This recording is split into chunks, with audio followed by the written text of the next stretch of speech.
Hi again, everyone, and welcome to Badger Breakdown. I'm Mike Lucas for UWBadgers.com. I'm joined by the voice of the Badgers, Matt Lepay. This season is kind of read like an adventure novel in so many ways with different plot twists. Can we expect a happy ending against Stanford or not? Well, it would be a great ending to a really uncommon, unusual season, unprecedented, really, to have a team with this record playing in the Rose Bowl. But I guess, Mike, if we've learned anything, is that we better expect anything with this team. I mean, it's taken some hard to swallow losses, but it's come back and has played well the next week. And I think they felt good going into the Big Ten championship game. I don't know if anybody felt 70 points good, but given what happened a month ago, I think you got to leave everything open to possibility now.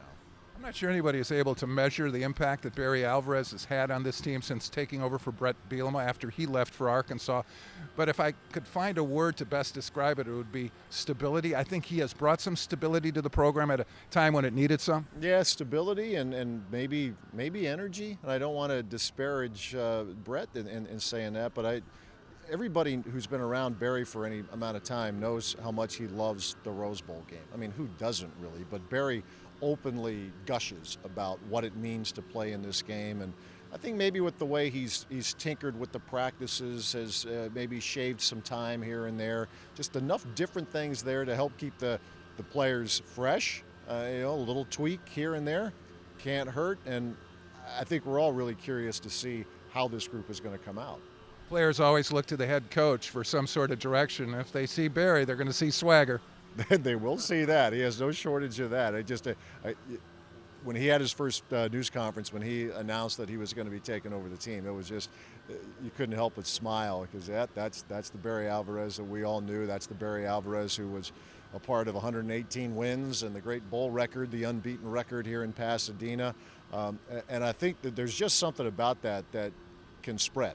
And not that this team was an unconfident team before, but Barry has something that I don't think you can coach. You either have it or you don't, and he just has that presence about him that's hard not to ignore. That's almost impossible to ignore. The last time Barry Alvarez coached in the Rose Bowl, the roles were reversed. Wisconsin was the big favorite, and Stanford was the underdog. This is a good Cardinal team. And what impresses Barry, I think, is that Stanford plays the way Barry likes to play. You see Stanford, it'll use 7 offensive linemen. It'll play big with the jumbo formation like Wisconsin plays. Loves to run the football. Has an outstanding tailback in Stephon Taylor. Obviously, the Badgers have a few really good running backs, including the Doak Walker winner. They don't do a whole lot fancy. They'll run some wildcat like Wisconsin has done. Defensively, they're so sound. As Barry has said here these last couple of weeks, in the championship game against Nebraska, they really did a great job of keeping the Cornhuskers off balance and had them confused. Barry says with this team, you're going to have to block them. You're probably not going to fool them. You're going to have to block them, and as he likes to say, put on the big boy pads. One thing I've had to remind myself is that although Andrew Luck has played like a 10-year veteran, he's a rookie in the NFL, which means that this is a Stanford program that's transitioned from Luck to a different quarterback. And as it turns out, it's the quarterback removed from Luck twice over in Kevin Hogan, who's really been a spark plug down the stretch. Yeah, redshirt freshman playing like somebody much older. He's had 4 starts, all against ranked teams, and they've won all of those games. You go into Oregon, and that was such a great defensive performance, but Hogan made a big throw toward the end of regulation to an All-American tight end, Zach Ertz, that helped force overtime. They say the thing about him, and not that Josh Nunes is unathletic. He had started the first 9 games and had played pretty well. But Hogan has an ability to, as they say, extend plays. When it looks like you have him stopped, he's going to get out of trouble. He's big. He's 6'4", about 225, so he has a big frame to him, and he's mobile, and he has a good arm and completing about 3/4 of his passes, so he has a fair amount of accuracy as well. Like Hogan, Kurt Phillips will be making his 5th career start for Wisconsin, but we also expect to see Joel Stavy. It would be, I think, important if they can get him in there, because Stanford, I guess it's a little bit of pick your poison. Stanford's 3rd in the nation against the run. It leads the world in sacks.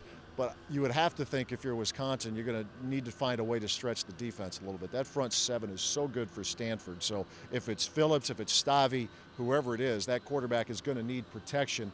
And see if you can get Jared Abbrederis involved, something to stretch that Stanford defense a little bit and put it under duress, because throughout much of the season it's been the other way around. It's been Stanford's defense has been causing the problems for opposing offenses. Monte Ball is still the centerpiece for Wisconsin's tailback rotation, but you have to believe that James White and Melvin Gordon are going to be factors in this game one way or another. Yeah, you go back to that Big Ten championship game in Melvin Gordon. We've seen a lot of great runs in the last, throughout the course of Wisconsin history, but that run that Melvin Gordon had near the end of the first half of the Big Ten championship game, that was about as impressive a display as you could possibly see. He demonstrated the speed he has on the outside, the power, the way he finished that run.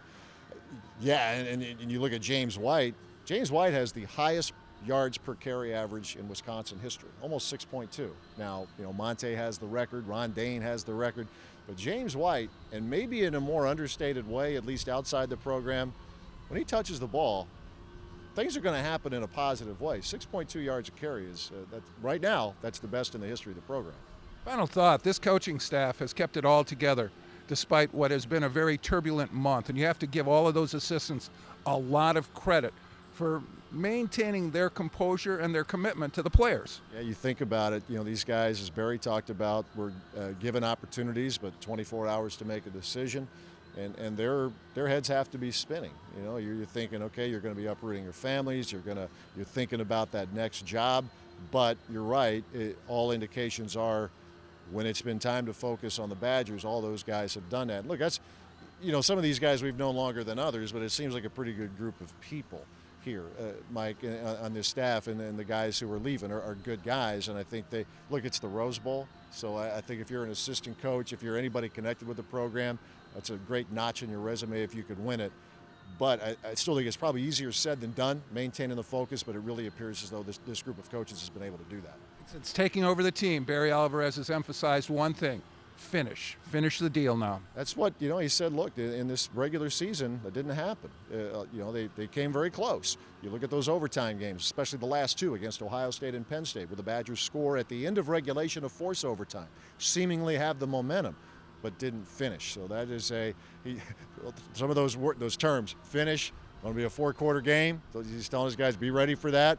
But you know what? It's the Rose Bowl. They're almost always down to the wire, so why should it be any different now? Makes you see the old boy back on the sidelines in Pasadena. It's been fun watching him in the course of the practices, but yeah, we talked about the swagger, the strut. It'll be fun watching him come out of that tunnel one more time. For Matt Lepay, I'm Mike Lucas. Thanks for watching Badger Breakdown on UWBadgers.com.